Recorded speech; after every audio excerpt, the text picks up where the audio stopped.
Good day, students. For our subject, Empowerment Technologies,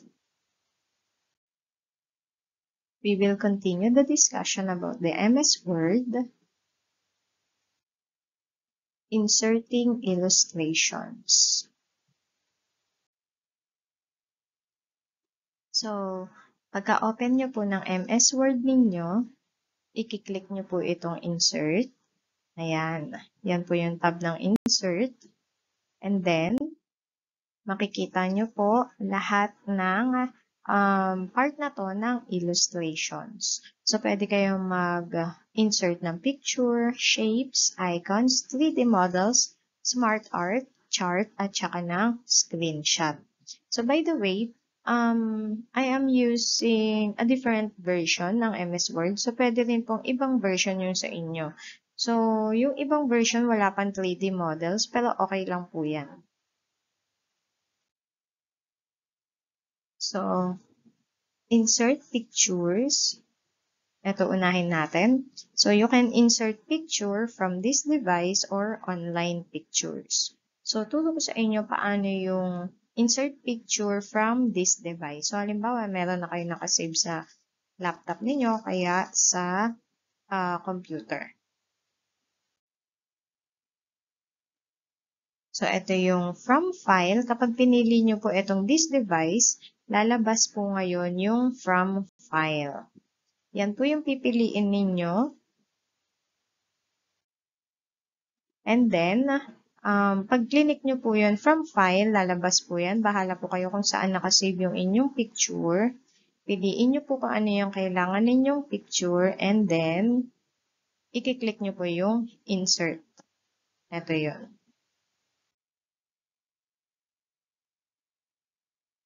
Next po, ayan. So, pag napindot nyo na po yung insert, ayan na po. Lalabas na po yung picture na pinili ninyo para ma-insert.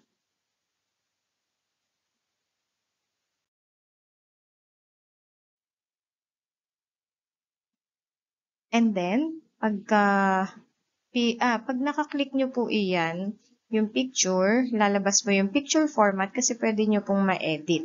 So, lagyan nyo ng picture border, effects, o kaya layout. Pwede rin po na makrop ninyo kung hindi ninyo kailangan lahat ng parts na yan sa picture. Pwede nyo rin pong mabago yung height and width.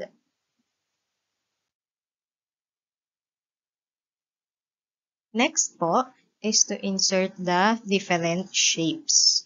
So, paano mag-insert ng mga iba't ibang shapes dyan? So, marami po dyan. Pwedeng lines, rectangles, basic shapes, etc. So, paano kung halimbawa ang pipiliin nyo lang ay shape na rectangle? Nandito sa recently used, kasi ito yung palagi ko din po ginagamit, o kaya pipili kayo ng mga iba't ibang klase ng rectangle dito sa bandang baba. So, kapag napili nyo na po iyon, ayan na po, lalabas na yung rectangle. Pwede nyo palitan yung nasa loob, shape fill, shape outline, or shape effects.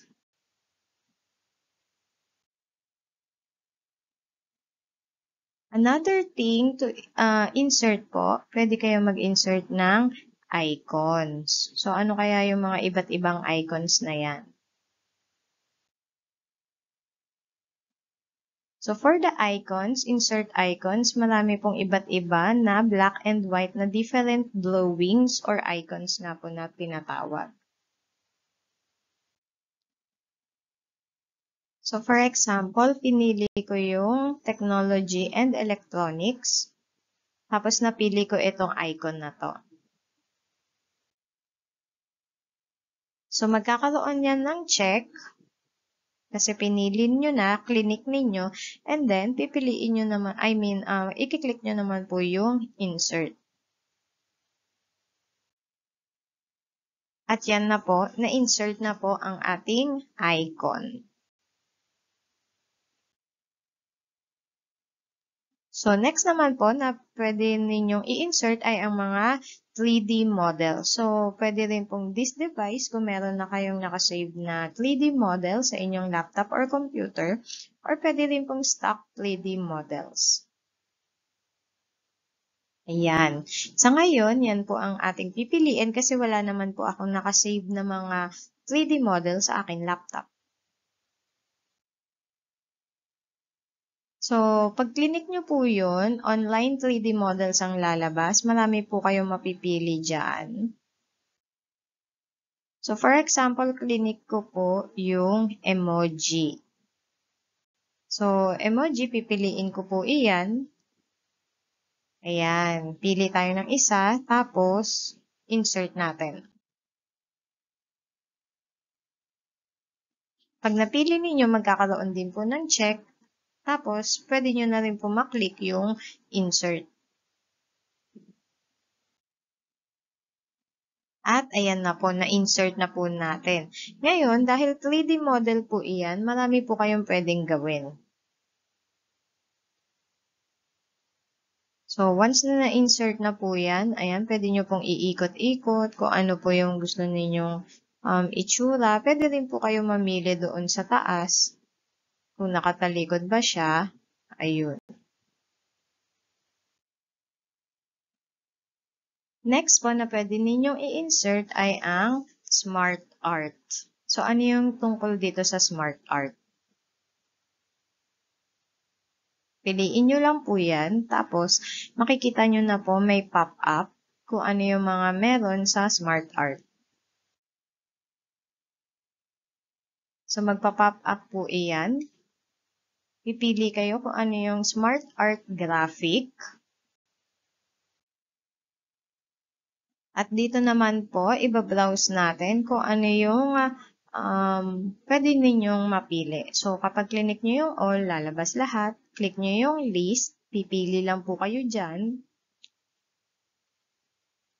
Pag gusto nyo ng process, pili po kayo kung ano yung mas bet ninyo. Cycle, hierarchy, relationships, matrix, pyramid, picture, o kaya sa office.com. Then, i-click nyo yung okay. Ngayon, example tayo, pili tayo ng process. So, ano kaya mas maganda dyan? So, pili kayo. Makikita nyo po sa gilid kung ano yung magiging itsura. So, colorful din po iyan. So, for example, pili tayo ng isang list. So, pag na-click nyo yung okay, ayan na po. Lalabas na po siya. Then, you can edit the text.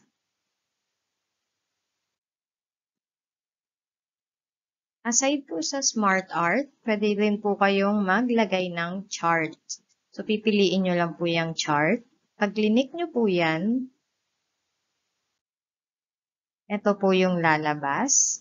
So, marami kayong pagpipilian na insert chart. So, ayan, pwede po tayo mamili kung column. Marami rin po iba't ibang klase ng column na chart. Line, pie. Yan, may 3D. Meron din pong bar, area, XY scatter, map, stock, surface, radar, tree map, sunburst, histogram, box and whisker, waterfall, funnel, and combo. So, for example, maglalagay tayo ng column. Click nyo yun, tapos okay. So, pwede nyo po ma-edit yung nasa Excel para po magkaroon kayo ng data.